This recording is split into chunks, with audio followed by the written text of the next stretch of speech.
He keeps his cards quite close to his chest, doesn't he, Enzo Maresca? Do you think that was Chelsea's best performance of the season? Yeah, I think it's a symbolic one.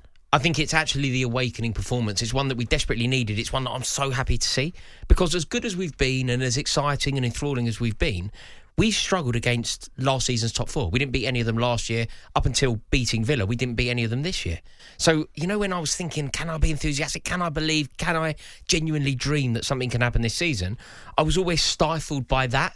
The fact that whenever we face someone above us in the league, we lose. Whenever we face anybody that qualified for the Champions League last year, we don't win. Suddenly, we've beaten Aston Villa, and I know a lot of people will be saying about Aston Villa are in a little bit of a blip, a slump themselves. Unai Emery isn't necessarily getting it right at the moment. It's a great time to play them. That may well be true. But Aston Villa are a Champions League club, and Unai Emery is the second best manager in the league, in my opinion. And not only did we beat them, not only did we take the game to them, but we are now dazzling in a variety of ways. Over recent times, say last season, at various points this year, good results that we had. I don't know, we beat Brighton very well at Stamford Bridge. We dominated when Brighton came to Stamford Bridge. They were actually unbeaten at that time. We beat them, and we beat them well. But it felt a little bit Cole Palmer FC. It felt a little bit so reliant on one player. We're not like that anymore. Like, by his own lofty standards, Cole Palmer's not really scoring. No, 2 in 6. The last he scored was against Newcastle, actually, quite a while ago. Yeah. But you're so right, because I felt like he was carrying it, wasn't he? For a lot of the time, especially under Pochettino, of course, as well. But now it's coming from everywhere. And do you know what? You have to give credit to Enzo Maresca, don't you, as well, for the improvement of so many of those players. Totally. Caicedo, Lavia. I know he was injured for a long time, but coming in looks really, really good. Even Cucurella as well, because I thought Cucurella, great Euros, and I thought, it's difficult to carry that on. It's a completely different scenario, but even he, is looking like a much better player. And you're finally starting to see the potential of the young players that the ownership brought in. You're totally correct. And I think Nicholas Jackson is a great example of that. Scores, he's hungry, scores early. Yeah. Do you know what he does? He seems to have this ability and a propensity to score in the first 10 minutes of games, which is so good, isn't it, for the atmosphere? It's so good for the team morale. We're a young team. So scoring that goal, that very particular goal, that early goal, it's really useful. And he's relentless. He has been, if you want to flag the brilliance of Chelsea or where Maresca's getting it right, I think people who don't necessarily support Chelsea and look from the outside in, you flag Cole Palmer, don't you? Cole Palmer is this prodigious talent that's untamable and capable of anything. That makes sense to me if you don't support the club. But if you do support the club and you watch them week in, week out, as I do, it's two others. It's Moises Caicedo, who, by the way, played right back the other day. It's Moises Caicedo, who has basically been everything that we want him to be. It's Nicholas Jackson. And I also think we have to give a little bit of credit. As much as I don't particularly like him or rate him, he will never be the £100 million player. He will never be the man that sets the world alight. But Enzo Fernandez has been redefined and reimagined but again, in a way that can be very useful for us. Credit to Maresca, because it's a slight tweak in position, isn't it? He's moved a bit further forward. He took his goal brilliantly well, and given as well so much going off the pitch for him, of course. For Maresca to be able to get the best out of him whilst on the pitch in recent weeks has been pretty special. Do you have to give a bit of credit to the owners? Like I say, these are a lot of young players that they brought in that had potential, and we're finally seeing it. You mentioned Caicedo there. It was disastrous when these players first came in. It was a circus.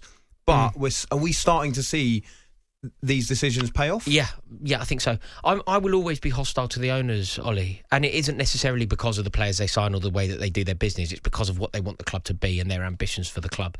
That is my hostility. I don't like it. I don't like the price increases. I don't like what they're doing to Stamford Bridge. I don't like the ambition to leave. There's a lot I don't like about the club, but I do have to concede, of course, that the signing of Moises Caicedo, it felt like a lot of money, but you look at this hybrid role that he's playing in, you have to give him credit. But then when you analyse the hybrid role, you have to give the man that deploys the hybrid role in Enzo Maresca credit. And that was vision from the ownership. That was vision from the ownership for the furtherance of Chelsea to go and pluck Enzo Maresca from the Championship. I wasn't supportive of that. And I'm never, ever too big to hold my hands up and go, look, I got that wrong. Enzo Maresca has done a fine job and I love him, and it's another example of a great young Italian manager doing the business at Stamford Bridge, following in the footsteps of some of our most iconic. So look, I feel really upbeat, and I do think that the Villa result, I don't know if a lot of Chelsea fans will agree with this. I think some have actually been on this train before me.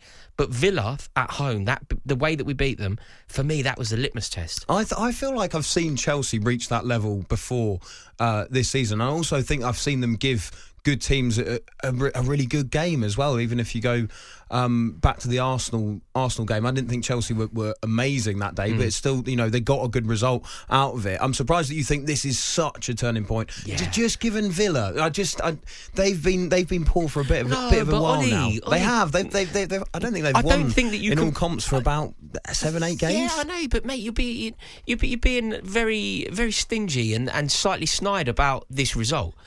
As I said, the symbolism is we've beaten a team who were in last season's top 4.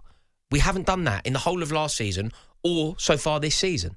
Like, that is symbolic. Surely you concede that that's true. I just think, though, out of that top 4, Villa are obviously going to be the easiest ones to beat. Are you all right? Are you okay? Why they are are. you being so snide? No, but out of those teams, they're obviously going to be the easiest ones to beat. But look, whether some people got to this point before me, whether you potentially saw it, I know you cover a lot of Chelsea games. You're there a lot. Maybe you saw it coming as well. But I think that there is something huge about us sitting level on points with Arsenal, above them in the league, in the Champions League spots. And yeah, I do admit the result against Villa. Are they in the title race? Chelsea? Can I ask you a question? Can I answer your question with a question? Can you win the league with Robert Sanchez as your number 1 goalkeeper? No, you can't. You just can't. But you could replace him in January with another keeper, you could bring someone else in. It's solvable, that situation. If you got to January in a similar position, and Maresca goes right. Let's do it. It's very difficult for us to buy a keeper because we have so many keepers. If we could somehow... I'm being very optimistic here. Let's just play dream football, right? If we can somehow get Prize Kelleher away from Liverpool, if Mamardashvili is going to be their number 1 and we end up with Kelleher, I think that we're then potentially one excellent centre-half away from a serious and sustained bid to win the league. This season? Not really, but I love the idea of talking about it. If you're in a similar position once you get to January to right now, which is very much possible in my eyes, especially because as well, when you think about the fact that I know Liverpool have been absolutely amazing so far, but let's be fair as well. They've lost Konate for a bit of a spell. Arsenal, I think, are slowly making their way back because Odegaard's come back into the side, but they've got the Champions League to deal with. Whereas Chelsea have this competition where they can just put out, let's be honest, a B team each week and beat Noah's Ark 8-0, whatever it is. But Ollie, do you not think that it's insurmountable, regardless of how good you think Chelsea are, and regardless of how well Caicedo's playing and Cole Palmer is one of the most majestic footballers that I've seen since Gianfranco Zola was on the pitch. Like, I'm inspired by him. All of that is true, but 9 points Liverpool have over us now. Is that not just insurmountable, or can we genuinely dream of a title? And do you know what? And the key here is, if you are going to win it from now, you would have to win at Arsenal. You would have to beat Liverpool. And I just think, do you know what it makes me think of? It makes me think of that time when Jose Mourinho was asked whether his fairly inexperienced younger Chelsea side could win the league, and he gave that iconic answer of little horse. Yeah. And that, honestly, I feel sums up this situation probably perfectly. But how exciting is that? We've got to be careful here, because when we position where Chelsea are at the moment, when you go, can they win the league? And I go, no, it feels a bit flat.